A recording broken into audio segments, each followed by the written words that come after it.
A new goddess has dropped in the Smite. Is she any good? Is she bad? Let's talk about her. Oh, and old Joust is back too. Hey guys, my name is Huchup, and Morgan Le Fay has finally been released on live servers in Smite. I have avoided playing her on the PTS and mostly ignored any talk about her until her release, so I could have an unbiased opinion for you guys on her. I will say though that what I did see about her, the community has been kind of mixed on her. Some people liked her, and some think that she's underwhelming. Well, from my personal experience playing her so far, which has only been a couple games, to be fair, I feel like she doesn't really do enough to stand out, honestly. She has great burst damage and can easily take out people at any point in the game, but other than damage numbers, I can't really say she's all that amazing. Now, I don't know if it's because Smite has over 100 gods in the game and they're running out of ideas that are unique and viable, but something just seems off with her. A big lore aspect about Morgan Le Fay is that she's supposed to be this dark magician girl that uses her magic to try and overthrow King Arthur. She ends up stealing his sword Excalibur and removes the healing aspect from the sword, which is what caused Arthur to die in battle. It would have been nice to maybe have some anti-heal in her kit to reflect that, but it's not here. Looking at her kit though, she should be very strong. Her 1 has both a fear and a slowing pull option, and her 2 has a knockback and a knockup both when the dragon dashes forward, which is more crowd control than some mages get, and I understand that. But I feel like her biggest drawback and why some people feel she's underwhelming or not a great pick is that she has no escape.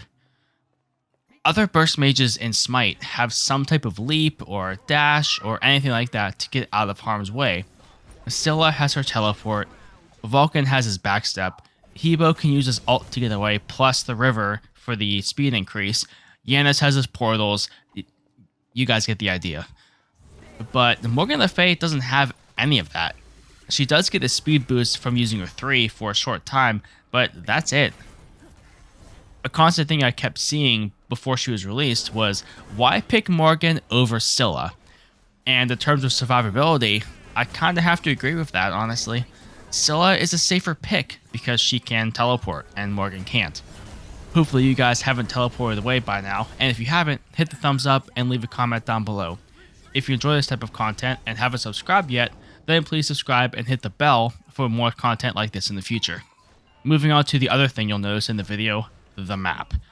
This is the old Joust map that was used back in Alpha up until Season 3 when they updated the map to a Japanese look to fit the release of the Japanese Pantheon and Amaterasu.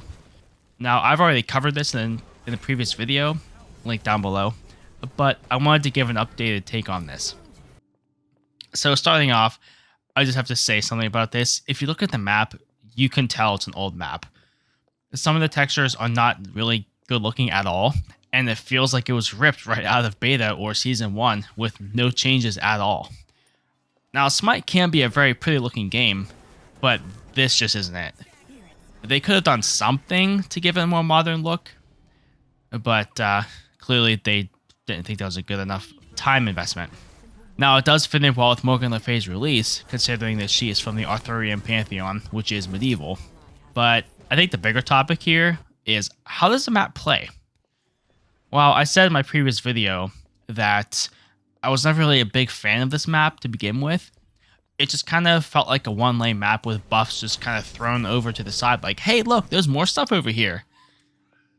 Now, if you look at the Season 3 map, or the most recent iteration being Season 7's, it does have points where teamfights can happen outside of the lane, specifically battling for red buff or trying to steal the Demon King.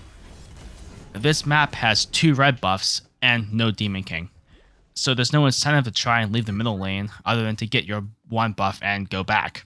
It just feels like a claustrophobic arena to me, and that's not really a good thing. I don't know why they decided that this would be a good idea, and I didn't think I would ever say this, but Hi-Rez, can we have the Season 7 map back, please? Oh no, outside the changes to items and god balance, this patch seems sort of underwhelming. other than the skins, because like a presidential Cthulhu and the T-Rex outfit, that's pretty fucking awesome. Anyways, guys, that's all I got for you today. Leave a comment down below letting me know your thoughts on this patch, Morgan Le Fay, the old Joust map, or anything else I talked about in this video. I'll see you guys next time.